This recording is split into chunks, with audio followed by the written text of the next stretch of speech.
Je m'époumonne à répéter que la clé de l'investissement étranger, c'est la réussite des entreprises domestiques. C'est la même chose. Okay. Donc travailler pour créer un environnement favorable pour ces entreprises domestiques, c'est ce qui amènera à terme l'investissement étranger de qualité. Parce que les investisseurs étrangers n'investiront simplement pas en dehors des industries extractives qui sont indifférentes au milieu du pays, n'investiront pas dans des pays où les entreprises locales natives du pays sont incapables de réussir. Et pour si moi je répète aussi qu'il n'y a aucune entreprise qui n'a pas été informelle un jour.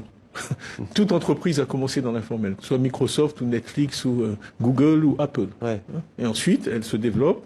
Donc il faut arrêter d'opposer les deux. Il faut en fait mettre en place des systèmes qui encouragent ces entreprises-là qui naissent dans l'informel à croître et à rentrer dans l'informel. Et le digital est au cœur de ça. Moi, je vois des exemples. Je travaille au Brésil, je travaille en Indonésie, de banques digitales qui ont été créées.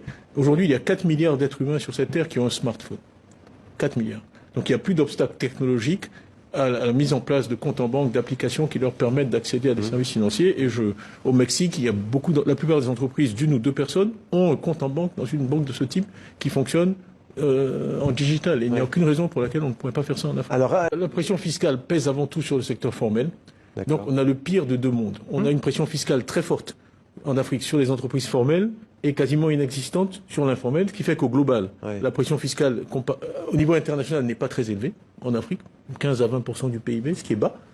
Mais on a les inconvénients vraiment de cette situation. Il faut des impôts plus bas, avec une assiette beaucoup plus large, et que les États aient aussi les moyens de financer les services vitaux de santé, d'éducation et de servir leur dette extérieure. Et moi, le dernier point quand même, sur lequel j'insisterai, j'ai atteint un certain âge maintenant, il faut vraiment que cette question soit résolue et qu'on ait une dette qui est soutenable.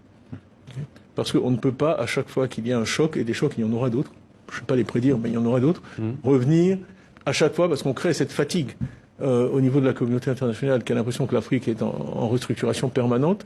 Ça chasse le secteur privé qui n'a pas confiance, parce qu'on se dit, dans les 10 prochaines années, la probabilité qu'il y ait une autre crise est de 100%. Et si à ce moment-là, moi, tout doit être mis en cause et on va me demander de remettre de la dette, etc. La question se pose